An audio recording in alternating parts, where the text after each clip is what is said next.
अस्सलाम वालेकुम। इस वीडियो में हम बात करेंगे रेप्डोमायोसार्कोमा की, another important disease related to eye orbital rhabdomyosarcoma. देखा गया इट इज़ द ये कहते हैं malignant tumour of the muscles and soft tissue of the orbit, जो कि मोस्ट कॉमनली चिल्ड्रन में देखा जाता है कि 90% of the time childrens below 16 years में ये ट्यूमर होता है। और जो एवरेज एज ऑफ ऑनसेट है इस ऑर्बिटल रेप्डोमायोसार्कोमा की, that is 7 years.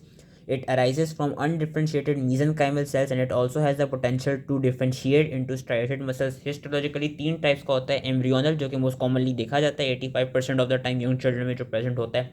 Alveolar type का, जो कि काफ़ी रेयर होता है। और बॉट्रियोइड टाइप का, जो कि ज़्यादातर कॉमनली इन्फेंट्स में देखा जाता है। जो प्लियोमॉर्फिक होता है वो यूजली ओल्डर चिल्ड्रन में होता है। क्लिनिकल फीचर्स क्या होते हैं? Male to female ratio is 5:3। Rapidly progressive unilateral proptosis occurs over the course of weeks which may mimic orbital cellulitis।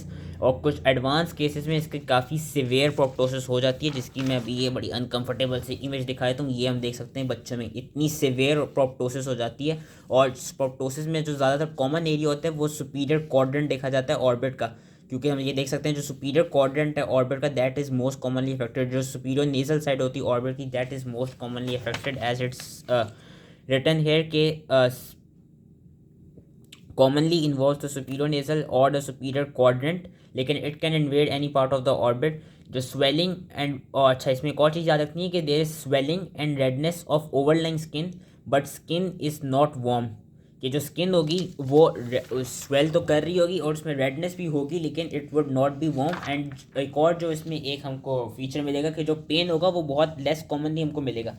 Pen less common होगा पर diplopia would be more frequent. जो हमको क्लिनिकल फीचर्स मिलेंगे कि pain is less common but diplopia is frequent. Investigation में हम CT scan करेंगे जिसमें हमको homogeneous poorly circumscribed round to ovoid mass मिलेगा। As you can see from the CT scan है कि ऑर्बिट इंटैक्ट है। ये नहीं हमारी आई ऑर्बिट कह रहा हूँ, आई बॉल इंटैक्ट है, ये हमारी आई बॉल है, लेकिन हम इसके आसपास ये देख सकते हैं ये सारा this is all round to avoid mass, जो कि हमको नजर आता है सीटी स्कैन पर। और एमआरआई में भी हमको पुअरली डिफाइंड मैस नजर आता है। इंसिजनल बायोप्सी हम converted to confirm our diagnosis.